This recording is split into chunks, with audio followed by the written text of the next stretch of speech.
Hello guys, कैसे हैं आप लोग? एकदम ठीक ठाक और बड़े होंगे। जैसे कि मैंने पिछली वीडियो में आपको एक टारगेट दिया था। अगर आप लोगों ने इस टारगेट को पूरा नहीं किया तो आप लोगों को ये वीडियो तब तक नहीं मिलेगी जब तक आप लोग इस टारगेट को पूरा नहीं कर देते। तो चलिए इस वीडियो को स्टार्ट करने से पहले आपको बता दूं, जिसने भी इसका अभी तक पहला पार्ट नहीं देखा तो पहले वो जाकर देखिए, इसके बाद इसको देखिए। चलो स्टार्ट करते हैं। एपिसोड के स्टार्टिंग में हम सूचन और जिया का हाथ देखते हैं। तभी जिया अपना हाथ आगे करते हुए सूचन से कहती है, लगता है मेरी प्यारी कॉन्क्यूबाइन मुझे बहुत ज्यादा याद कर रही है। ये बात सुनकर सूचन भी अपना हाथ बढ़ाता है जिया को हाथ पकड़ने के लिए। तभी जिया सूचन का हाथ पकड़ के खींच लेती है अपने साइड, जिसके वजह से सूचन सीधा जाकर जिया के बाहों में गिरता है और अपने मन में कहता है ये हो क्या रहा है। फिर जिया सूचन के बाल को सहलाते हुए कहती है, मेरी प्यारी सी वाइफ बहुत खूबसूरत है। ये बात सुनकर तो सूचन एकदम शॉक हो जाता है और अपने मन में कहता है, क्या वो मुझे सेड्यूस कर रही है? क्या मुझे उसका साथ देना चाहिए? नहीं, अगर मैं उसे सच में किस कर लूं तो क्या वो बाहर ले जाकर मेरा सिर काट देगी? ये सारी बातें सोचकर मन ही मन में घबरा रहा होता है। तभी जिया सूचन को किस करने के लिए उसके साइड बढ़ती है, पर जिया सूचन को किस कर पाती उससे पहले सूचन अपना सिर पीछे कर लेता और घबराते हुए बोलता है, देर हो गई है और मैजेस्टी, आपको जल्दी रेस्ट करना चाहिए। तभी जिया ये सारी बातें सुनकर और इतने अच्छे मोमेंट को ऐसे बर्बाद होते हुए देखकर गुस्से में सूचन के गाल खींचते हुए बोलती है, बदतमीज, किसने तुम्हें सिर घुमाने की इजाजत दी? इतना बोलकर अपने गुस्से को शांत करते हुए प्यार से बोलती है, मेरी प्यारी वाइफ, तुम वाकई में एक नेचुरल ब्यूटी हो, एक बहुत ही खूबसूरत गॉडेस जैसी। उसके बाद हम सूचन को देखते हैं जिसका गाल सूज गया होता है। वो रोते हुए कहता है, योर मैजेस्टी, आप खुद की ही तारीफ कर रहे हैं, है ना? फिर जिया बिलस करते हुए कहती है, मैं किस करने की इच्छा रोक नहीं पा रही। इतना बोलकर जिया फिर से सूचन के पास चली जाती है उसको किस करने के लिए। तभी सूचन जिया को इतना नजदीक देखते हुए अपने मन में कहता है, क्या वो मेरे साथ जबरदस्ती करने वाली है? चलो इस बात को छोड़ो भी, वैसे भी मूड बन ही चुका है। अगर मैंने अब उसे किस नहीं किया तो क्या मैं खुद को मर्द कह पाऊंगा? इतना कहने के बाद सूचन किस करने के लिए रेडी हो जाता है। तभी जिया सूचन को रोकते हुए कहती है, मेरी प्यारी वाइफ, अब तुम्हारे काम पे लगने का टाइम हो गया है। इतना कहने के बाद सूचन के और पास आते हुए कहती है, मेरी प्यारी वाइफ, तुम्हारे इस एक्सप्रेशन के साथ तुम सोच रहे हो कि मैं तुम्हें सच में किस करूंगी? ये बात सुनकर सूचन गुस्सा होते हुए अपने मन में कहता है, मैं इस चीज के लिए पूरी तरह से रेडी था और तुम ये कह रही हो? इतना कहने के बाद फुल रेज में आते हुए अपने मन में कहता है गुस्से में, ये औरत सच में मेरे साथ खेल रही है। फिर सूचन अपने कपड़े सही करते हुए जिया से पूछता है, क्या आज दोपहर तुमने कॉन्क्यूबाइन लिंक के साथ भी ऐसा ही किया था? ये बात सुनकर जिया कहती है, मेरी प्यारी वाइफ के अलावा मुझे उसमें कोई भी इंटरेस्ट नहीं है, मैंने बस वहाँ उसे छोटे कपड़े पहनवा कर नचवाया था। ये बात सुनकर सूचन अपने दिमाग में इमेजिन करते हुए अपने मन में कहता है, सिर्फ थोड़े कपड़े में नचाना, ये कैसी गंदी और घटिया बात है। तभी जिया सूचन को इतना शौक में देखकर अपने कपड़े उतारते हुए बोलती है, इतनी बड़ी बात क्या है, ये तो मेरे डांस के आसपास भी नहीं आती। तभी सूचन एक्साइटेड होते हुए बोलता है, क्या इस कॉन्क्यूबाइन को अपना डांस दिखाने का मौका मिलेगा योर मैजेस्टी? ये बात सुनकर जिया कहती है, पहले जाकर मेमोरियल कंप्लीट करो, फिर तुम्हारी बात सुनूंगी। तभी सूचन अपना अजीब सा चेहरा बनाते हुए बोलता है, इतना थकाने वाला काम, और तुम सोचते हो कि एक डांस काफी है मुझे भेजने के लिए? मेरी मेहनत की वैल्यू बहुत ही कम लगाई जा रही है। ये बात सुनकर जिया कहती है, अगर तुम देखना नहीं चाहते तो मैं तुम्हें फोर्स नहीं करूंगी। ये बात सुनकर सूचन जल्दी जाकर अपना काम करने लगता है, अपनी चमक भरी आंखों से देखते हुए बोलता है, ये सब डांसिंग की बातें क्या है? आखिर में मुझे अपने काम से ही पैशन है। उसके बाद हमें सुबह का सीन दिखाया जाता है जहाँ पर सूचन ने अपना पूरा काम कंप्लीट कर लिया था और अंगड़ाई लेते हुए बोलता है, फाइनली ये मैंने काम कंप्लीट कर लिया। इतना कहने के बाद सूचन जिया को जगाने के लिए चला जाता है और कहता है, मुझे थोड़ी देर के लिए छोटी सी नींद ले लेनी चाहिए क्योंकि हमें दिन में पहले से निकलना है। इतना बोलकर जिया को जगाने ही वाला होता है, पर जिया की खूबसूरती देखकर और उसको इतनी मासूमियत तरीके से सोता हुआ देखकर अपने मन में कहता है, इतनी खूबसूरत एम्पर के साथ क्यों नहीं चाहेगा उसका डांस सबसे पहले मैं देखूं? पर दुख की बात है आज मुझे मौका नहीं मिलेगा। इतना अपने मन में कहने के बाद सूचन जिया को जगाने की कोशिश करता है, पर जिया जगती नहीं है। सूचन कहता है, छोड़ो मैं फ्लोर पे ही सो जाऊंगा। उसके बाद जिया को देखते हैं जो जग रही होती है और सूचन की सारी बातें सुन रही होती है और कुछ भी नहीं कह रही होती है, बस एक प्यारी सी स्माइल देती है। उसके बाद हम थोड़ी देर बाद का सीन देखते हैं, जिया कपड़े पहने हुए तैयार खड़ी होती है। तभी सूचन जिया से कहता है, मैंने कल रात सोचने में बहुत मेहनत की और सारे मेमोरियल्स एक रात में कंप्लीट कर दिए। ये सारी बातें सुनकर जिया कहती है, तुम मेरी प्यारी वाइफ, तुम मेरे लिए डांस कब करोगी? ये बात सुनकर सूचन गुस्सा होते हुए बोलता है, ये सारे वर्ड मेरे हैं। गाइस अगर आप लोग कंफ्यूजन हो रही है तो मैं आपको सिंपल वर्ड में बता दे रहा हूँ, तो थोड़ा समझ लेना।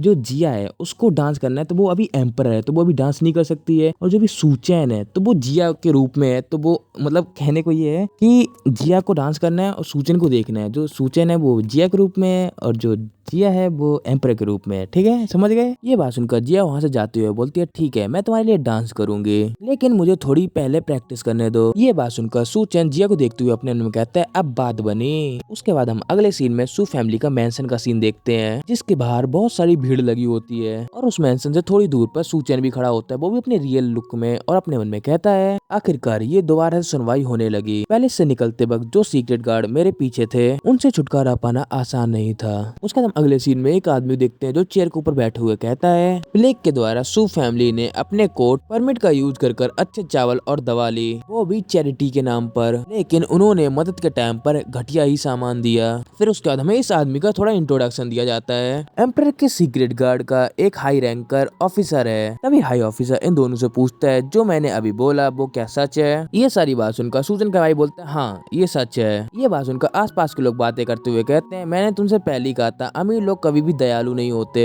तभी हाई ऑफिसर अपनी बात कंटिन्यू करते हुए कहता है और प्लेग तब शुरू हुआ जब सू फैमिली के रेस्टोरेंट ने घटिया क्वालिटी का यूज कर चूहे का मीट भेड़ के मीट के नाम पर बेचा। ये बात क्या सच है? तभी सूजन के अंकल कहते हैं हाँ ये बात सच है। ये बात सुनकर आसपास के लोग इनकी बातें करते हुए कहते हैं आखिरकार ये सब इनका ही काम था, इसीलिए प्लेग शुरू होते ही इन्होंने तुरंत चैरिटी टेंट लगाया था। तभी सभी लोग चिल्लाते हुए बोलते हैं पूरी तरीके से जांच करो और सू फैमिली को नीचे गिरा दो। ये सारी बातें सू चैन भी सुन रहा होता है और अपने मन में कहता है लगता है ये पब्लिक मुकदमा सिर्फ लोगों को दिखाने के लिए एक ड्रामा है, सिर्फ केस दोबारा सॉल्व करने के लिए नहीं बल्कि पब्लिक ओपिनियन से कोर्ट में सू फैमिली को पूरी तरीके से खत्म करने के लिए ये सू फैमिली को सच में टारगेट किया जा रहा है। उसके बाद हम हाई ऑफिसर को देखते हैं जो सूचन की साइड देखते हुए बोलता है सू फैमिली के केस के सबूत पक्के हैं, क्राइम्स साफ दिख रहे हैं और पब्लिक सेंटीमेंट काफी स्ट्रांग है। मुझे लगता है कि हम आज ही केस क्लोज कर देंगे। ये सारी बातें सुनकर सूजन अपने मन में कहता है आज नहीं, लगता है उसने मुझे नोटिस कर लिया, इसीलिए वो इंपीरियल सेक्ट गार्ड की 4th एनवाई में से एक है। इतना कहने के बाद सूजन वहाँ से बाहर निकलते हुए अपने मन में कहता है चलते हुए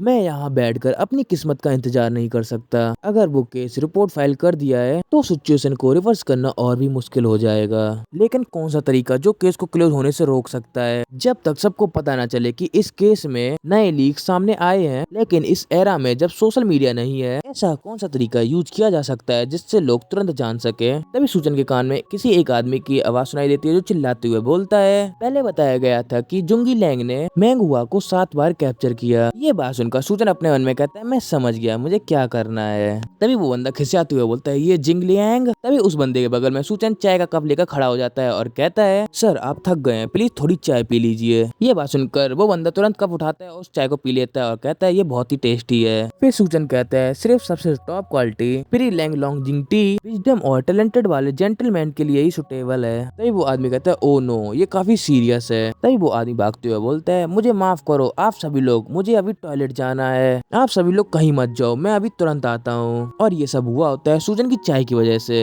और थोड़ी देर बाद वो लड़का वापस आ जाता है और सभी लोगों से कहता है अभी के लिए थर्ड किंगडम को साइड में रखते हैं और आसपास पे हुई बातों पर बात करते हैं सू फैमिली के केस के बारे में। तभी एक आदमी बोलता है क्या सू फैमिली का केस जल्द ही वापस ओपन होने वाला है। तभी दूसरा आदमी बोलता है सबको पता है कि सू फैमिली पकड़ी गई है और हेवेली पवेलियन में बंद है, क्या कोई हिडन इंफॉर्मेशन है जो आप बताना चाहते हो सर? जल्दी बताओ मैं पूरी तरह से सुनने के लिए रेडी हूँ। तभी वो बंदा कहता है ठीक है रुको मैं बताता हूँ। हालांकि ज्यादातर सू फैमिली के मेंबर इन प्रिजन हो चुके हैं, लेकिन अभी भी सू फैमिली का एक यंग मास्टर है जो अभी भी भाग रहा है। फिर हमें पता चलता है ये बंदा और कोई नहीं, ये सू चैन है जिसने अपना रूप बदल लिया है और कहता है एक भरोसेमंद इंफॉर्मेशन ने ये रिवील किया है कि सू फैमिली के यंग मास्टर ने एविडेंस कलेक्ट कर लिए हैं जो सू फैमिली को इनोसेंट करने में काम आएंगे। तभी एक आदमी उस बंदे से पूछता है सू फैमिली का यंग मास्टर कहाँ है। तभी दूसरा बंदा कहता है कि वो कैसे प्रूव करेगा कि सू फैमिली इनोसेंट है। तभी चौथा आदमी चिल्लाते हुए बोलता है घुमा फिरा के क्यों बोल रहे हो, मैं तुम्हें एक्स्ट्रा पे करूंगा।